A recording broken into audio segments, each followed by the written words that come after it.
Mike Brown, the former FEMA director. Joining us here is the former FEMA director. History, I think, was very unkind to you, my friend. Very unkind. Mr. Brown, thanks for being with us. This is Michael Brown Unplugged. Good morning, everyone, and welcome to this edition of Michael Brown Unplugged. I'm going to get straight to a story that's kind of bugged me all weekend, and I made a post on it on Facebook. And it has to do with Facebook, Instagram, YouTube, banning all of these so-called haters. And I do believe that many of the people that they banned are indeed haters. And I also get, and I want to make this caveat right up front, because many of you that responded on Facebook pointed out, rightfully so, that Facebook and Twitter and YouTube and all of these social media platforms are private organizations, and that the First Amendment prohibits Congress from making no law that establishes a religion or prohibiting the free exercise thereof or abridging the freedom of speech. And that's what I want to talk about, is the abridging of freedom of speech. There's a difference between, and I think a lot of people are conflating the internet with these social media platforms. And I think it's a distinction that we actually need to think about for a minute, because way too many people believe that Facebook, Instagram, Twitter, YouTube, all of these social media platforms are the same as the internet. And they are not the same as the internet. Social media platforms are simply that. They are platforms. So just like email uses the internet. I'm sitting here looking at my bar across my MacBook Pro, and I have 3 or 4 browsers. I've got Adobe Acrobat. I've got my contacts. I have Microsoft Word, my contacts, my calendar, iCal. I've got that calendar. I've got my photos. I've got Skype. I've got iTunes. I've got my Adobe Audition open that I'm using to record the podcast.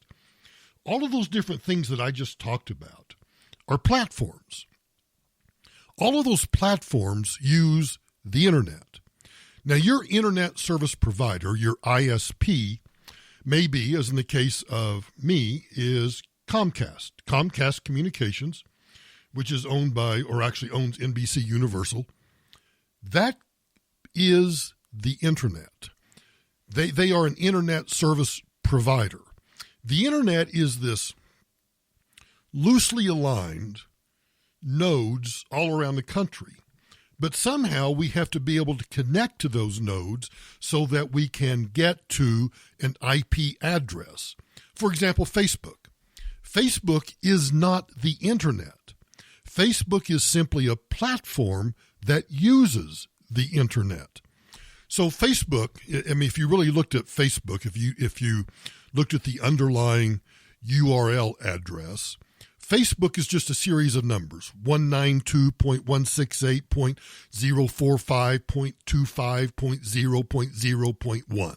Some random string of, it's not really random, but a random string of numbers that directs, when I plug in Facebook.com, it's really going out across my internet service provider, those pipes provided by Comcast, and they're searching out those numbers.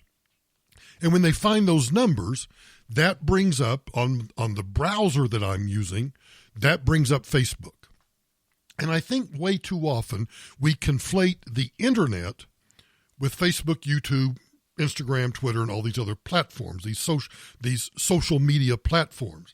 They are not the internet. Let me explain that again. Those platforms are not the internet. They are simply, as I keep using the term platforms, they're platforms. The Wall Street Journal is, it's not really a platform, but it's a website. So when I plug in WSJ.com for the Wall Street Journal, my browser sends out WSJ, and it's actually looking for those numbers that identify the location of wallstreetjournal.com. And that's what pops up on my browser. The same is true for Facebook, Instagram, Twitter, YouTube, and all of these others. I point that out because when everybody says, or everybody seems to think that all of this censorship is taking place on the internet, it is not taking place on the internet. It is taking place by these companies on their platforms. Get the distinction? So your internet service provider, and I, as I said, mine's Comcast, but yours may be somebody else. I know that at the undisclosed location in New Mexico, our small local electric cooperative is our internet service provider. And I would just add parenthetically, they provide me a full gigabyte of fiber optic, much more than what I can get from Comcast up here in Denver. The reason I point out the difference is this. What Facebook, Twitter, Instagram, and everybody else are doing, I think they are entitled to do because they're just platforms. They're private organizations. Now, having said that, even though they are private organizations, they have their own TOSs, terms of service. And those terms of service, those are the rules by which you engage with Facebook or Instagram or Twitter or YouTube or the others. Let me just call them social media platforms instead of trying to repeat the names every time. As private entities, they are entitled to set their terms of service. And if they want to ban me, they want to ban you, or they want to suspend me for a while, they have the right to do so. I've never challenged that. But here's what I do challenge. Remember that there's a difference between the internet and these platforms. Now, if the internet, for example, Comcast or my little electric cooperative, or whoever your internet service provider is, if they start trying to prohibit me from getting to certain sites, that might be a different story, because many of those internet service providers are actually parts of public utilities. For example, we have in Colorado CenturyLink, and I know many people throughout the Midwest have CenturyLink, and CenturyLink is a public utility. It's a phone company. So if they're going to start trying to prohibit certain traffic on their pipes through their internet service provisions, they might run into a problem with the regulators in that particular state, wherever they're doing business. I draw that distinction between the internet service providers and the platforms because, emphasizing again, the platforms are private companies, not public utilities, but private companies making a decision about who they're going to allow to use their platforms to post news, to post stories, to post Facebook Lives, tweets, whatever it may be. The reason I draw that distinction is this. They're entitled to do so, but in doing so, there is a bias between those on the right and those on the left. There's a story I'm going to do later in the podcast about the Muslim Association or the Muslim Society of America. I forget what it's called. I'll get to the story in a minute. Where there are kids singing songs about chopping the heads off of the infidels. I don't think there's much greater hate speech than deciding that if you're not Muslim, if you're a Christian or you're a Jew or you're a Hindu or you're a Sikh or you're a Buddhist, and which makes you an infidel, and these little kids are singing about chopping your heads off, that to me kind of fits the same category that these social media platforms have banned over the past several days. Yet, as of the time that I'm recording this podcast, that YouTube video is still up. The YouTube video of these kids talking about chopping off the heads of infidels still exists. Now, we can debate, is it still up there because of political correctness? Is it still up there because of the media, the Middle East research media company memory? Is it because they've put it up and they're not really the owners of that content? They've just captured it and posted it up there. I don't know, nor do I care. I do believe there is a bias, and the bias is that the social media platforms tend to favor and allow hate speech or inappropriate speech if it comes from the left, but if it comes from the right, they're very, very quick to ban that. Louis Farrakhan was one of those banned, along with Alex Jones.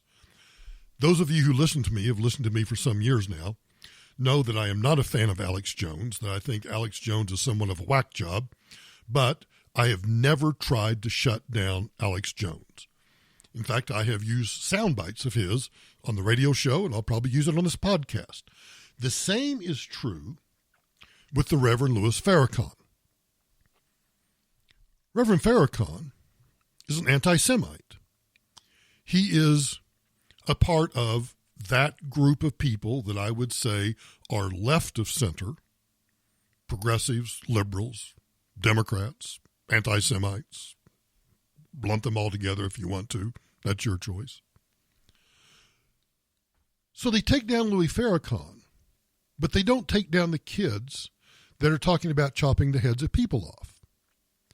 They also, at least in the Atlantic magazine, describe Louis Farrakhan, who is nothing but a left-wing progressive and an anti-Semite. The Atlantic magazine described him as a right-wing preacher. He's anything but a right-wing preacher. But that shows how all of these things, the internet and these platforms, left-wing, right-wing, all of these things are becoming conflated. Well, the banning of multiple political commentators from these social media platforms, including Alex Jones and Louis Farrakhan. I think the others were Paul Joseph Watson, Laura Loomer. That really is an outrage against the ideals of an open internet on its own, of the internet being this place where everyone can express themselves freely.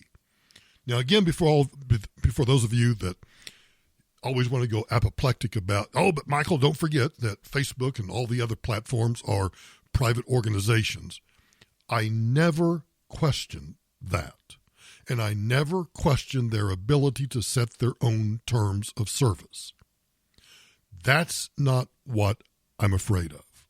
That's not what terrifies me. Let me give you an example. Beyond the bans on individuals, Facebook has deployed an even more terrifying tool of censorship. Link banning. Let me give you an example. The way that Facebook has described it is quite simple. If I make a comment, and I make a comment that supports either Paul Joseph Watson, Alex Jones, Laura Loomer, or even Louis Farrakhan, if I make a post on Facebook that says I support them and I oppose the banning, or I put a link up on my own social media platform that links back to Paul Joseph Watson, Laura Loomer, Alex Jones, or Louis Farrakhan, that will get you banned also. Now, the mainstream media were, of course, tipped off about these bans in advance. The Atlantic, that I mentioned earlier, has a report that contains the following eye-open detail. Not only has Alex Jones' personal account now been banned from Facebook, in addition to Paul Joseph Watson, who's one of his editors, but all of the links to the InfoWars sites are now banned across the Facebook platform. Here's what The Atlantic wrote. InfoWars is subject to the strictest ban. Facebook and Instagram will remove any content containing InfoWars videos, radio segments, or articles, unless, listen to this, unless the post is explicitly condemning the content. So if I put something up that links back to any of these people who have been banned, and I express any support of their right to say the horrible, stupid, dumbass things that they say, that can get me banned also. The Atlantic article continues, and Facebook will also remove any groups set up to share InfoWars content and events promoting any of the banned extremist figures, according to a company spokesperson. Twitter, YouTube, and Apple have also banned Jones and InfoWars. Now, this takes censorship on these social media platforms to an entirely different level. If you post InfoWars content on Facebook or Facebook-owned Instagram, your post will be removed. If you post it repeatedly, then you're going to be banned. Note the wording too. You'll be banned unless you're condemning the people who have been banned from these social media platforms. Facebook is now brazenly using its power to reward certain political positions and to punish others. This isn't censorship of an individual. It's not censorship of a group or of a violation of terms of service. It's the wholesale ban of an independent media site, which, for all the criticism leveled against it, has had a major impact on the politics of the United States, whether we want to admit it or not. Now let's go back to my distinction between the internet and the platforms. The platforms, I believe, can do this. But what you and I should fear is this idea that if we speak out against the ban, we could be banned also. This is utter fascism. This is nothing more than trying to prevent people from exercising their God-given right of free speech. Now, I know, which I now want to swerve into the whole First Amendment. The First Amendment expressly and specifically prohibits Congress, and by virtue of the 14th Amendment, any governmental entity from infringing on your right of free speech. We have in this country a culture. I've always said the culture leads the politics. Well, the culture in this country has always been that trite, overused statement that I may not believe or agree with what you say, but I will defend to my death your right to say it. That pretty much summed up the culture in this country. Everybody was free to speak their own minds. Everybody was free to go to the courthouse square, to get a soapbox, stand on top of it, and talk till you could talk no more. To express whatever views, however awful they were, however bigoted they were, however stupid they were, however ignorant they were, you had the right to express that opinion. The platforms have become the soapbox in the minds of many people. Now, they're not in the minds of me because I don't go to Facebook or YouTube or Twitter solely to get my news, to solely consume the content that I consume. I consume, for example, I mentioned the Wall Street Journal, the Drudge Report. Right now I've got 1, 2, 3, 4, 5, 6, I've got 8 tabs open, all of which are different websites that I go to get different news stories to talk about on this podcast. When we conflate the internet with the social media platforms, and then when we recognize that the culture in this country has always been one of free and open debate, when the majority of people, and I don't know whether this, when I say majority, I honestly don't know whether that's factually correct or not, but I tend to believe that way too many people get their news from Facebook, YouTube, Instagram, Twitter, the social media platforms. That culture of free speech is being impeded and destroyed by the social media platforms, which they have a right to do, but which we are allowing them to do because we have conflated the internet with the social media platforms. The other point I want to make is this. If the majority of Americans are getting their news from Facebook, YouTube, Twitter, the social media platforms, then those platforms banning certain speech creates fake news. The very thing that Donald Trump has been screaming about all of these past 2.5 years about fake news. Facebook hasn't made any pretense, as it has in other cases where the pages of news sites have been banned, that the ban occurred because of alleged inauthentic behavior, by which it means the use of multiple pages or automated accounts to promote a site's content. That Facebook is dispensing with its previous excuse shows that the social platform has become emboldened to regulate the flow of news on its platform, knowing that there are no consequences headed its way by Republicans on Capitol Hill or in the White House or anybody else. Again, though, keep in mind the culture in this country. The culture is one of free speech. Now, newspapers always printed whatever they wanted to print on their newspapers. They got to choose which stories that they printed or didn't print. They got to choose which letters to the editor they used or didn't use. But there was never any question that if somebody else wanted to go start a new newspaper, a new pamphlet, a new form of information, that you could do that. Which raises the question of whether or not these social media platforms have created such a monopoly that they have become a barrier to entry by other social media platforms that would like to exist. They have gobbled up so much market share that they now control the flow of the news. Many of you don't remember an age when I grew up. 3 networks, ABC, CBS, and NBC. That's where you got your news.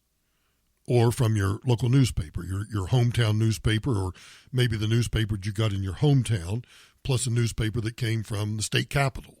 You know, for example, I grew up in Oklahoma.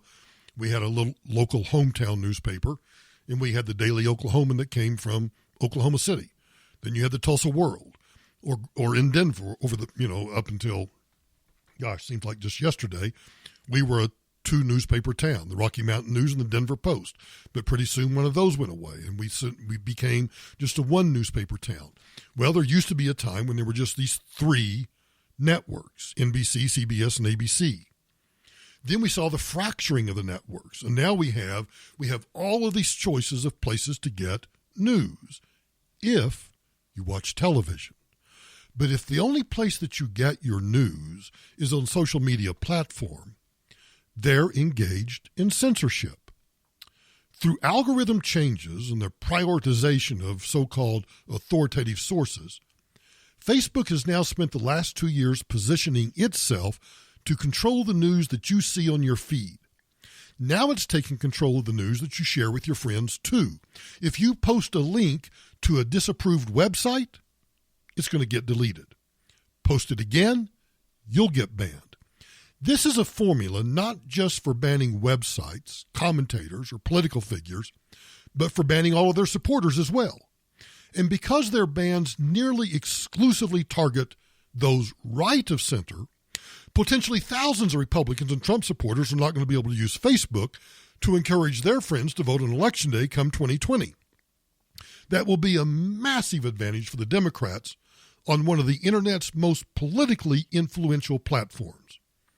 Now, President Trump may have cooled on sources like InfoWars, unlike his campaign days when he actually appeared on Alex Jones' show. But this is not just an attack on particular individuals or sources. Whatever your criticisms of Alex Jones, and I've got thousands of them, this is an attack on the independent media as a whole. It is an unprecedented tilting of the scales in favor of Democrat-approved media, and that's going to have an enormous impact on the 2020 election. But of course, that's the point. Since Trump won in 2016, Silicon Valley has been animated by a single mission: ensure that the election of Donald Trump never happens again. I came across over the weekend Brian Stetler of CNN, his so-called hilariously titled show, Reliable Sources, said this. A big move by Facebook, banning several accounts, and now there's new blowback from the commander-in-chief. President Trump's furious reaction to Facebook's action showcases that he is, I'm sorry to say, the InfoWars president. He is promoting the same alternative universe as InfoWars and sharing videos from repugnant characters. Now, InfoWars, of course, is that web show and website led by rageaholic Alex Jones. Full of fear-mongering and conspiracy theorizing, InfoWars tells viewers that the world is out to get them. Jones is facing multiple lawsuits related to his lies about the Sandy Hook school massacre and the murder of DNC staffer Seth Rich. But none of this seems to repel President Trump. InfoWars content is useful to him. InfoWars personalities align with him. He even gave an interview to Alex Jones back on the campaign trail. I want to pause because that was true then. It is not so true now. But the point that Brian Stetler is making here, I think, is one that we shouldn't lose sight of. He's trying to conflate, just like many people conflate the internet with social media platforms, he's now trying to conflate Donald Trump's appearances on InfoWars with him being the so-called InfoWars president. Let's just make the case for a moment that perhaps he is, and that people and staffers inside the White House have just suggested to the president that he not retweet anything from InfoWars, that he not cite Alex Jones, that maybe he should back away from him a little bit. Probably sage political advice, but it's too late for Brian Stetler. On Saturday, Trump went on a Twitter spree and said, "It's so great to watch this," while sharing a video from InfoWars. He also repeatedly retweeted a guy named Paul Joseph Watson, one of the InfoWars figures who's been banned by Facebook. He also retweeted a strange video about Islam from a user named Deep State Exposed that buys into the QAnon theory. This is troubling stuff. A lot of it is troubling stuff. And at the same time, the president's decrying Facebook's action. He's decrying Facebook's action. He's decrying Facebook's action, not because that's taken away a source that he used to retweet or tweet anything. He's decrying Facebook's action because he sees it as a threat to the republic. I'm going to leave it to antitrust lawyers to make a determination whether or not the controlling interest that these social media platforms have over news and the dissemination of news using the pipes of the internet, whether or not that's an antitrust violation. I'll leave that to the antitrust lawyers. And instead, I want to leave you with this thought. In a country that is supposed to relish and celebrate the diverse points of view, even the points of view that we find offensive or repugnant or just stupid or ignorant, shouldn't we actually be a little concerned about the influence that social media platforms have? Shouldn't we at least question whether or not they have too much market share? And in the language of the antitrust lawyers, shouldn't we question whether or not they stifle competition? This I do know. The banning of individuals, something they have a right to do, I'm not going to argue that. But when they ban or threaten to ban me because I defend their right to say what they say, even though I find it repugnant, that's dangerous. That's fascism. That's authoritarianism. Look, I think Louis Farrakhan is a despicable human being. His anti-Semitism, his hatred of the Jews, the things that he has said about the Jewish race is absolutely an abomination. but I don't want to silence him. I do not want him silenced. I want him out there spewing that hate so that we can always be aware of the hate and know that it exists. By the same token, if Facebook and the other social media platforms want to threaten to ban someone like me because I defend free speech, how quickly before they start turning on you because you want to defend something that somebody said that makes other people uncomfortable. And that's the culture that I'm talking about. If the culture leads our politics, where will our politics end up? In a culture that says, we're not only going to ban these people because we don't like what they say, we're going to ban anyone that comes to their defense. That's authoritarianism. That's fascism. That's anti-American. You've probably heard that the United States Congress has issued all these subpoenas to the president, to many of his cabinet heads, to many staffers and others, trying to get them to appear before these, particularly on the House side, the Democrats who are wanting to investigate every aspect of Donald Trump's life. Well, they've also issued subpoenas and are threatening to hold Bill Barr, the Attorney General, in contempt of Congress because he refuses to testify in front of a bunch of lawyers. He's more than willing to come and testify and have members of Congress ask him questions, but he refuses to come and testify in what would be the equivalent of a deposition where the staff attorneys for the House Judiciary Committee would ask the questions instead of the members of Congress. And I think the Attorney General is within his rights to refuse to do so. It is unprecedented. It is non-traditional. It goes against the separation of powers. So if members of Congress want to ask the questions, he needs to appear. He needs to answer the questions. But if the attorneys are going to do so, that's a deposition, and he has no obligation to appear before them. I bring all of that about because I want to, you've heard me describe before how these committee hearings, particularly the televised hearings, are all scripted.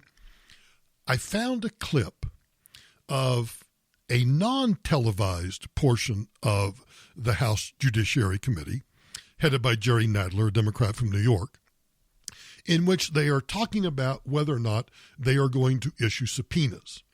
I want you to listen to the chaos because this is the kind of dumbassery that goes on behind the scenes that you never get to hear. A reporting quorum being present, the question is on the adoption of the motion pursuant to House Rule 11, Clause 2J2C. Those in favor say aye. Mr. Chairman. Opposed, no. Mr. Chairman. The ayes have it. Mr. Chairman. The ayes have it. The motion is Mr. agreed Chairman, I seek recognition. The motion is agreed to unless... You won't recognize members of the committee who want to speak on this motion? Does anyone wish to ask for a recorded vote? Mr. Chairman, I've asked for recognition. The clerk We're not allowing clerk will report Republicans the result. if you're not Republicans, we're not allowing Republicans to debate this motion. You're making it a kangaroo court here. We ought to be going by the rules and giving people a chance to debate. No wonder the AG doesn't want to come here and testify when you're running things without regard for debate. Gentlemen, totally unfair. We're in the middle of a vote. The clerk will report the result. Mr. Chairman, we get no amendments. Hold on just a second. The ranking, point of inquiry. The clerk will report the results. Parliamentary inquiry. Yes. Regular order, the parliamentary inquiry will be entertained after the clerk reports the result. Mr. Chairman. Clerk will report the result, and then we will... Do you want the ayes to call the roll? I'm sorry. Mr. Chairman. We've already asked for it. I thought you recognized the gentleman from Florida for an amendment. Clerk will call the roll. Mr. Chairman, you said you were going to recognize... I want to pause for just a moment because you keep hearing Congressman Nadler say the clerk will call the roll. So the vote has not yet been taken. At any point before the roll call starts, a motion to adjourn takes priority, and you have to have a motion to vote. You have to have a vote on the motion to adjourn. I point that out because that's about to come up. Because Jerry Nadler has now said I'm going to have the clerk call the roll, meaning I want to hear what the vote is. I want the members of the committee to be able to vote. He has not yet called for the vote. So if someone makes a motion to adjourn, that becomes the priority. And you must stop everything you're doing. If you understand your Robert's Rules of Order, you must stop everything you're doing at this point, and you have to vote on the motion to adjourn. Mr. Gates for an amendment. Mr. Chairman, move the table. Mr. Chairman, I move to amend. Mr. Chairman, I move to adjourn. We're in the middle of a roll. We're in the middle of a No. We were in the middle of debate, and you ended it without the question being called. I was in the middle of offering an amendment. Mr. Chairman, I move to adjourn. regular order. Regular order is putting a motion to adjourn. Amendment. That's a privileged motion. Motion to I move to adjourn. Motion to adjourn. The motion to adjourn is not in order in the middle of a roll call. Well, the roll has not been called yet. We were in the middle of debate, and you didn't allow it. I was in the middle of offering an amendment. Mr. Chairman? The ayes and nays. You'd recognize the man. Mr. Chairman? Roll call vote. If you have ever wondered why I call both members of Congress, Republican, Democrat, a bunch of yahoos, Your Honor, I enter into evidence that, how long was it? That 2-minute soundbite right there.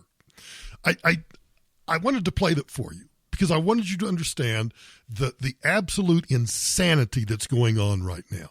It is so out of control in Washington that I know what you just heard does not affect you, doesn't affect me, but it does give you an insight into how utterly crazy they have become in their hatred of Donald Trump and in their ability to stop Donald Trump by any means necessary.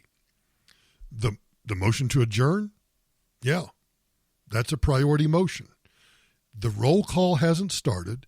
You need to stop and make a vote, take a vote on the motion to adjourn. Now, assuming that there's a complete quorum, that you have all of the Democrats and all of the Republicans in the room, the motion to adjourn is going to fail. But nonetheless, they're not following Robert's Rules of Order. They don't care about the procedures. And that's the point the Republicans are trying to make. That's why the Attorney General will not appear, because they can't even follow their own rules. I just thought it was a bunch of it was a bunch of BS and a chance for us to laugh about just how stupid they sound when you pull it out and you listen to it, whether you're listening on your morning commute, you're listening in your office, wherever you are, and you're dealing with you're sitting in a meeting. And I know you've done this before because I've done it before. You're sitting in a meeting and the boss is at the head of the table. He's in the conference room. He's at the head of the table. He's making some sort of presentation, and all you hear is wah, wah, wah, wah. Well, that's what we hear outside the Beltway. Wah, wah, wah, wah. I thought you'd get a kick out of that. So speaking of the Attorney General testifying, there was an exchange when he testified last week before the Senate Judiciary Committee between him and Senator Blumenthal of Connecticut. Now, Blumenthal is an attorney by training. He's the former Attorney General of the state of Connecticut. He's also the guy that lied about having served in Vietnam. But there was a discussion that took place between the Attorney General and Blumenthal about the meaning of whether or not he had exonerated, the Attorney General, had exonerated or cleared the president. And for those of you who've heard me talk about, oftentimes a jury will, rarely, I can only think of one or two cases in my lifetime that I've read about, where a jury has actually come back and said, not only do we find the defendant not guilty, but we find the defendant innocent. That's a huge step for a jury to take. And the reason is this. The jury is presented with charges against the defendant. You've been charged with murder in the first degree, let's say. It is the responsibility of the government to prove your guilt beyond a reasonable doubt. And if the government fails to prove your guilt beyond a reasonable doubt, then the jury is required to find you not guilty. That doesn't mean you're innocent. It means that the government didn't prove your guilt beyond a reasonable doubt. That is the very basis of American jurisprudence, and that is that we are innocent until the government proves our guilt beyond a reasonable doubt. Listen to the Attorney General explain that in simple terms to a dumbass United States senator. The report says that they could not be sure that they could clearly say that he did not violate the law. As you know, that's not the standard we use in the criminal justice system. It's presumed that someone is innocent, and the government has to prove that they clearly violated. We're not in the business of exoneration. We're not in the business of proving they didn't violate the law. And the reason the Attorney General is making that point right there is because Blumenthal keeps accusing the Attorney General of having exonerated the president. And the Attorney General is trying to explain we're not in the business of exonerating. If we find that we don't believe that we can prove someone's guilt beyond a reasonable doubt, we don't bring the charges. It's only when we genuinely believe as the prosecutors that we can prove beyond a reasonable doubt someone's guilt that we go forward with the charges.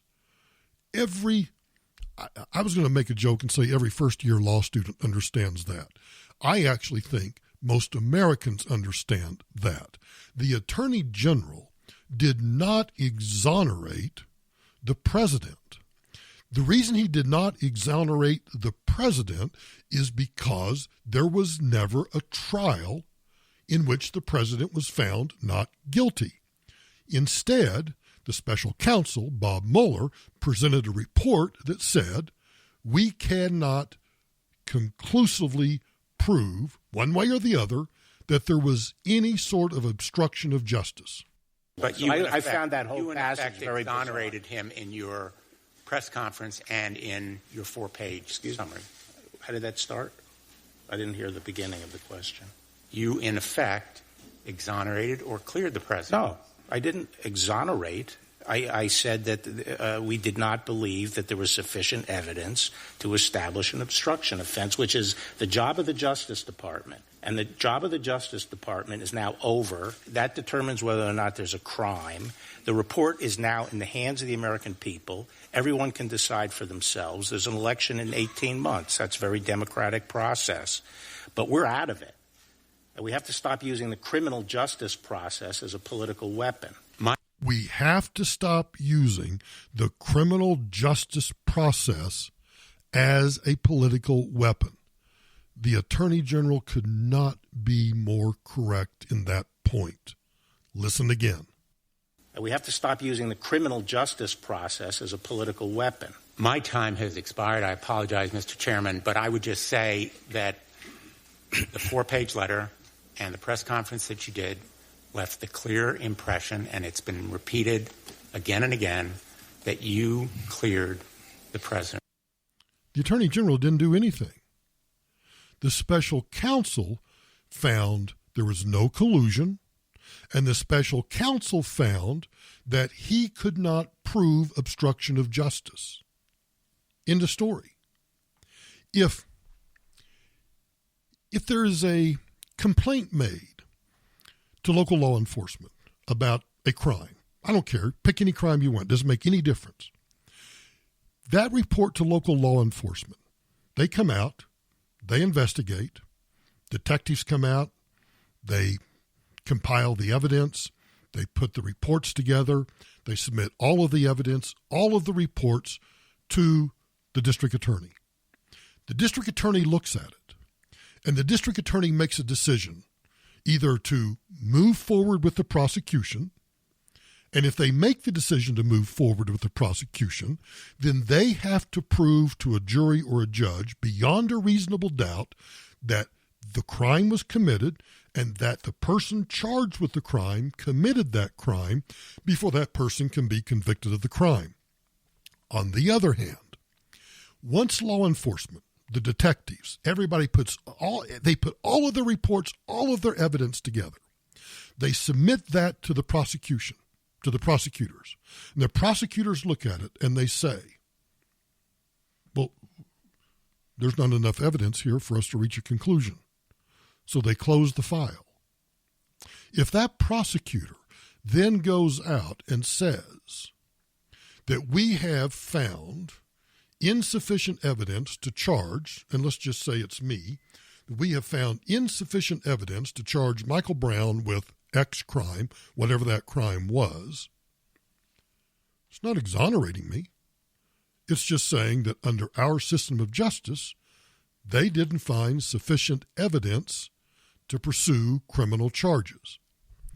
In the Mueller report, he found two things. One, he found that there was no Russian collusion. None. On the other hand, when it came to obstruction of justice, he found that, well, the evidence isn't clear. We're not going to make a recommendation. It's what prosecutors do all the time. That's what the Attorney General reported on. The Attorney General simply reported that the special counsel, Bob Mueller, found that there was no Russian collusion and that there was not sufficient evidence to either move forward or not move forward with obstruction of justice. So here, Mr. Attorney General, here's all of the stuff we found. And the Attorney General says, well, if you found it after 2 years and $38 million, I'm not going to find it over the next, 2 years. So case closed. That's all he was trying to point out. That's all the Attorney General was trying to point out. So when you hear people say that somehow William Barr lied, William Barr did not lie. So why do we have this incredible attack every which way but loose against the Attorney General? Kimberly Stossel at the Wall Street Journal had an editorial over the weekend titled "For Fear of William Barr." And she starts out by saying this: the only thing uglier than an angry Washington is a fearful Washington, and fear is what's driving this week's blitzkrieg of Attorney General William Barr. She writes that Mr. Barr tolerantly sat through hours of Democratic insults at a Senate Judiciary Committee hearing Wednesday. His reward for his patience was to be labeled, in the space of a news cycle, a law-breaking, dishonest, obstructing hack. Speaker Nancy Pelosi publicly accused Mr. Barr of lying to Congress, which she added is considered a crime. He didn't lie to Congress. I'll talk about that later.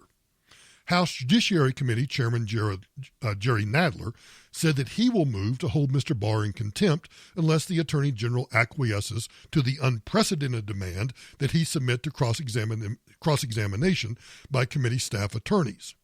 He goes on and on and on. What's she driving at here?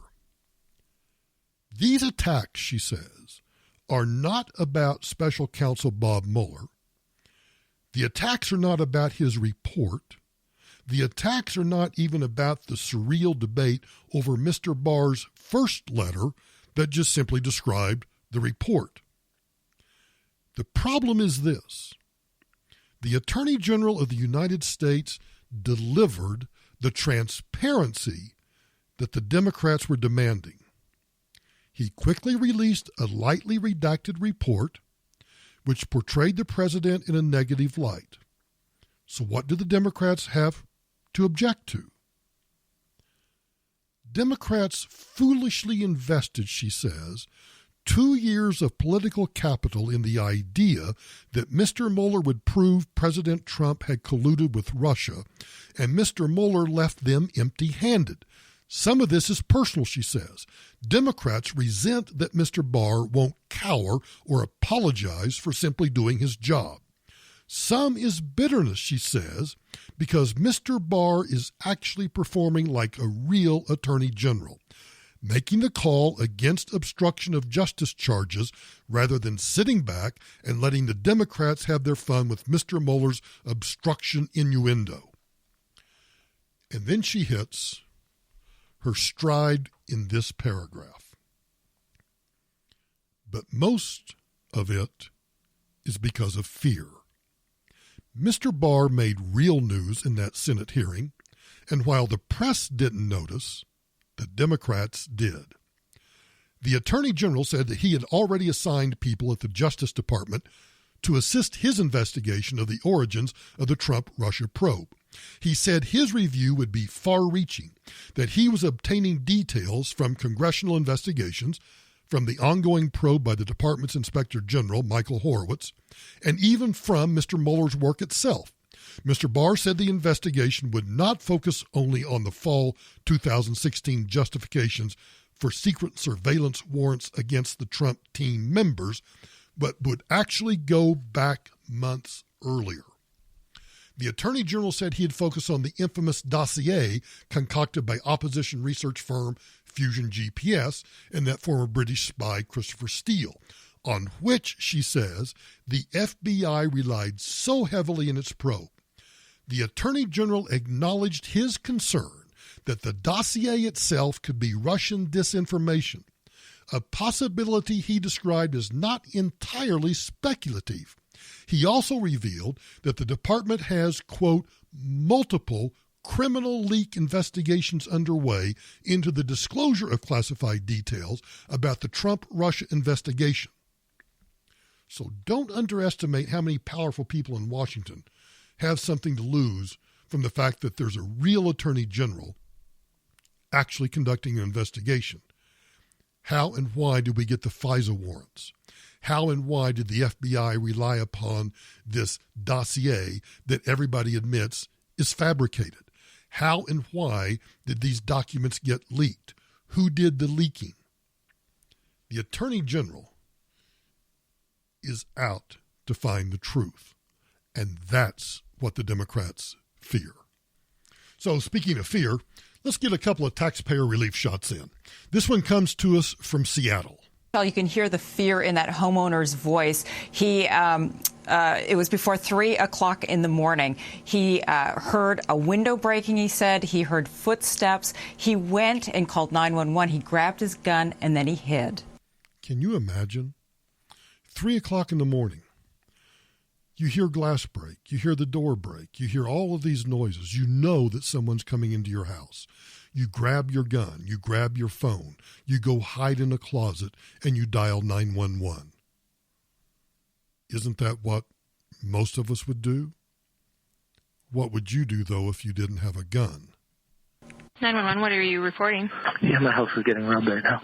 A desperate 911 call. The homeowner says he's hiding in his bedroom closet, believing multiple people are robbing his place. Are you armed? Yeah, I have a gun. The dispatcher, on the job only a few weeks, stays on the phone. Police are on the way. That crashing out here behind you, is that them? Yeah, they broke the window out. The suspect is moving closer. Do they know you're there? Okay, stay quiet. Okay, keep yourself safe. The 911 operator is actually doing a very good job. Stay quiet, stay calm, don't move. Do you think they know you're there? I don't think so. He doesn't really know, but he doesn't think so. This is one of those 911 calls that I'm so glad we get to hear, because for everybody who thinks it's never going to happen to them, and I hope it never does happen to you, I use these taxpayer relief shots simply as a way for you to start thinking about your own self-defense.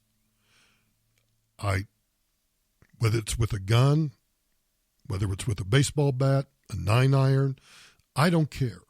If I can just get you to hear the fear in that man's voice as he hides in a closet while a bunch of thugs are breaking into his house, and if that causes you to start thinking a little bit about your own self-defense, mission accomplished. After 4 minutes on the phone with the dispatcher, I heard shots. What happened? I had to shoot him. He came after me. I'm hiding in my closet by bedroom. the intruder is heard moaning in the background. The homeowner says he believes one other suspect has left. Did the person that you shot, did he leave? No, he's down. He's here on the ground. He's hurt. It was definitely nerve-wracking, but I think at the end of the day, training kind of kicked in. Police arrived to find the 29-year-old burglar dead. He is unarmed. Now the King County Sheriff's Office says that homeowner will not face any charges since he was acting in self-defense. Absolutely. Absolutely correct. You don't know what's behind that door. All you know is that someone has unlawfully broken into your home. You're hiding. You're there to defend yourself. The King County prosecutor made the right decision. This next one comes to us from Wilkinsburg, Pennsylvania. It goes like this. An investigation is now underway into a shooting in Wilkinsburg. Police say that it appears a man was trying to force his way into a home when someone inside that home shot and killed him. Police also say that this shooting is the result of a dispute. Good afternoon. I'm Stacey Smith. And I'm Christine Sorensen. At this point, no charges have been filed. Lisa Washington has more on what police had to say. Allegheny County Police say the person who was trying to get inside the home was shot once on the front porch. There were 5 people inside that home. Police say one of them shot the would-be intruder. Police say the shooting happened around 6:30 Wednesday morning at a home on Franklin Avenue in Wilkinsburg. The victim, police say, is the man who tried to break into the home. From what we're piecing together at this point, this is possibly some type of robbery or dispute in which the individual who perished was trying to force his way into the residence. Police say the man didn't make it into the home. He was shot once by someone inside the home. He was pronounced dead at the scene. One of the residents of the home shot at the person at the door. It appears the door may have been open, like the person was trying to force their way in. No one inside the home was injured. Police say at least 5 people were there, including children. Neighbors were surprised to learn about the deadly shooting. If you already have had confrontation with a person to clarify a matter, then you would figure the matter could be clarified without you having to come back and rattle his home, which is, I do believe he or she are allowed to protect it. Police say everyone inside the home is cooperating with authorities. Another good taxpayer relief shot. And they won't be charged.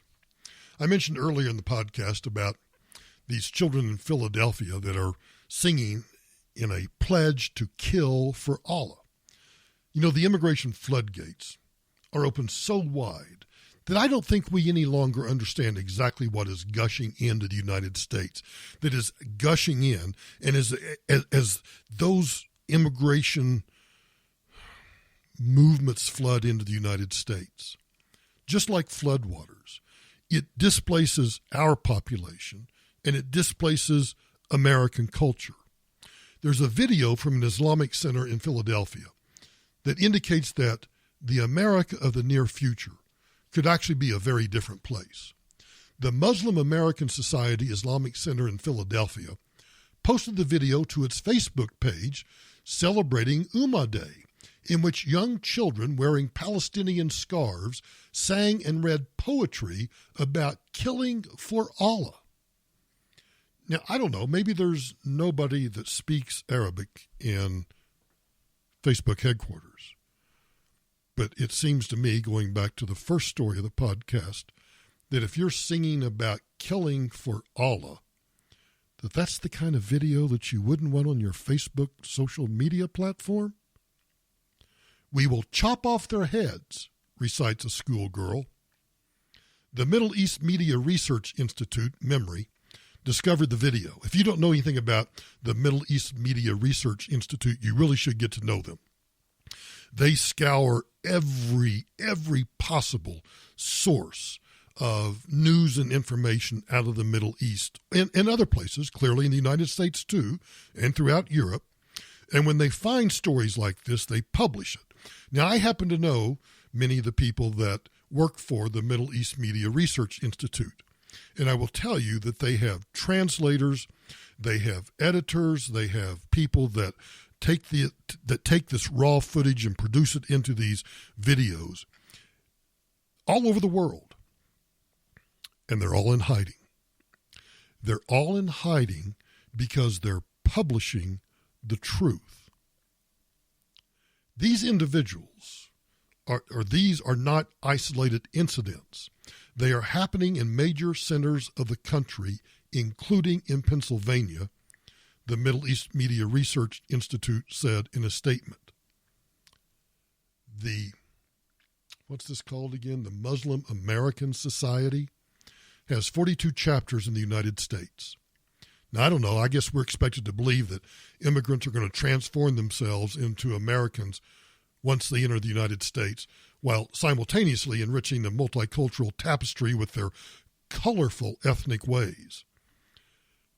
You know, that actually was true when the immigrants came from Italy or Ireland and Poland. I'm not so convinced that it's true now that they're flooding in from alien and often profoundly hostile third world cultures. You know, this video in which these school-aged children, and by school age, I'm talking about they're grade school kids, in which they're actually singing about chopping heads off, where they're actually singing about killing for Allah.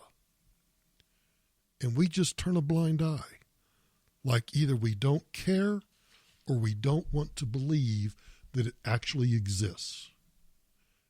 And last but not least, before we go today, I wanted to give you, those of you who have missed Annie Maxine, the Washington Free Beacon, because, you know, the Nancy Pelosi came out and she called Bill Barr a criminal. And she says that the Democrats need to move to the middle, that impeachment is really not on their radar screen. I truly believe Nancy Pelosi does not want to impeach Donald Trump. But Nancy Pelosi may not control her caucus. Here you have a president who I can tell you and guarantee you is in collusion with the Russians. I say that he was in collusion with Putin. I believe that there really has been collusion. I say that he was in collusion with the Kremlin. I am so depending on our special counsel, Robert Mueller, to connect the dots, to connect those dots. Connect the dots. Dots. Dots. Dots. Dots. Dots. Dots. Dots. Dots. Dots. The dots are connected. The dots are getting closer. If there was collusion, we'll get to collusion. I have my hopes on Mueller, as most people do. I think it's going to be proven that if Mueller does his job, I believe there was collusion, and collusion will lead to impeachment. It's going to lead right to impeachment. And he ought to be impeached. So I believe it is possible to impeach him. That we need to impeach him. How long is it going to take? I don't know, but I give it to about December. We've got to get the facts. We've got to do the investigation. That is what leads to impeachment. I think it will lead to the impeachment of this president. We've got him. ... Oh, I think Bob Mueller tried to connect the dots. There was no connection between the dots. No collusion, no obstruction. So for those of you who have missed Annie Maxine, there's your fix for the day. Be sure and tune in tomorrow for Michael Brown Unplugged. And as a reminder, you can really support the podcast by subscribing and downloading. You can do all of that on my website. Go to michaelbrowntoday.com, michaelbrowntoday.com. And even though I excoriated those social media platforms at the beginning of the podcast, we still use those social media platforms. And in fact, on the Facebook page, which you'll find at michaelbrowntoday.com down across the bottom, we've opened up a discussion group on the Michael Brown page. So I hope that you will go to michaelbrowntoday.com. You will subscribe to the podcast, like the podcast, and then please share it with your friends. Help me get the word out. I always talk about trend lines, and as we get closer and closer to the 2020 election, I'll continue to talk about trend lines. But let me talk about the podcast trend line for a second. You know, when I started this endeavor, I think this is the 12th edition of the podcast. The numbers have been growing exponentially well. And I want to thank every single one of you who have listened to the podcast for helping me do that. I am now close to 60% of where I was with the podcast when I was on the radio station. So I appreciate you downloading, listening to it live, streaming it, however you consume the podcast. I really appreciate you doing that. So finally, one last begging of you to go to michaelbrowntoday.com. You can subscribe to the podcast there. You can listen to it there. And across the bottom, you can follow me on all of the social media platforms. Instagram, subscribe to me on YouTube, like the Facebook page, follow me on Twitter, and then tune in again tomorrow morning for Michael Brown Unplugged.